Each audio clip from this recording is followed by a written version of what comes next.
Quelques années plus tard, lors d'un dîner à Manhattan, le lendemain du jour où Barack Obama était devenu le candidat du Parti démocrate à l'élection présidentielle des États-Unis, au milieu d'invités qui étaient tous de fervents supporters d'Obama, les yeux embués par le vin et la victoire, un blanc au crâne dégarni déclara « Obama mettra fin au racisme dans ce pays ».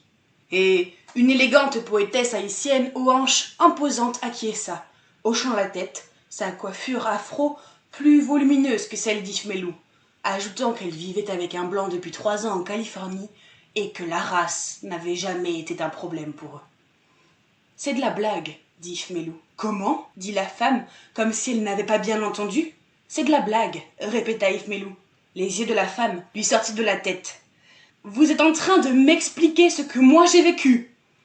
Bien qu'Yves Melou eût compris à cette époque que les gens, comme cette femme, disaient ce genre de choses pour mettre tout le monde à l'aise et pour montrer quel chemin nous avons parcouru, et bien qu'elle fût à présent parfaitement intégrée au cercle des amis de Blaine, dont l'un était le nouveau compagnon de cette femme, et qu'il eût été préférable de laisser tomber la discussion, rien n'y fit. Ce fut plus fort qu'elle. Les mots, une fois de plus, la dépassèrent. Ils forçaient le passage, se bousculaient.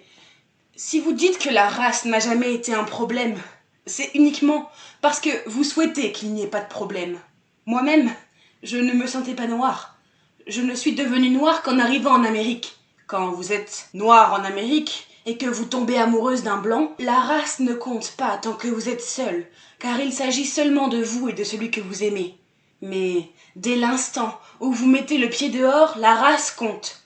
Seulement, nous n'en parlons pas. Nous ne mentionnons même pas devant nos partenaires blancs les petites choses qui nous choquent et ce que nous voudrions qu'ils comprennent mieux, parce que nous craignons qu'ils jugent notre réaction exagérée ou nous trouvent trop sensibles. Et nous ne voulons pas les entendre dire « Regarde le chemin que nous avons parcouru. Il y a seulement 40 ans, nous n'aurions pas pu former un couple légal, bla bla bla. » Parce que vous savez, vous, ce que nous pensons quand ils disent ça?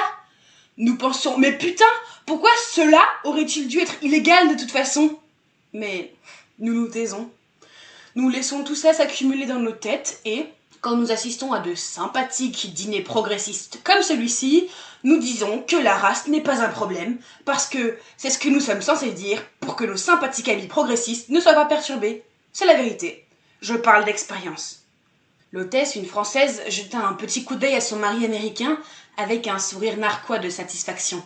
Les dîners les plus réussis étaient ceux où les invités faisaient des déclarations imprévues et potentiellement agressives.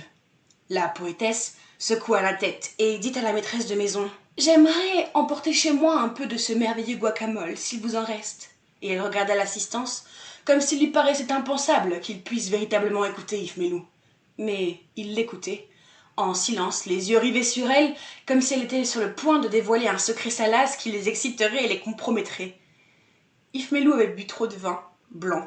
Elle avait l'impression de flotter, et par la suite elle enverrait des emails d'excuses à la maîtresse de maison et à la poétesse.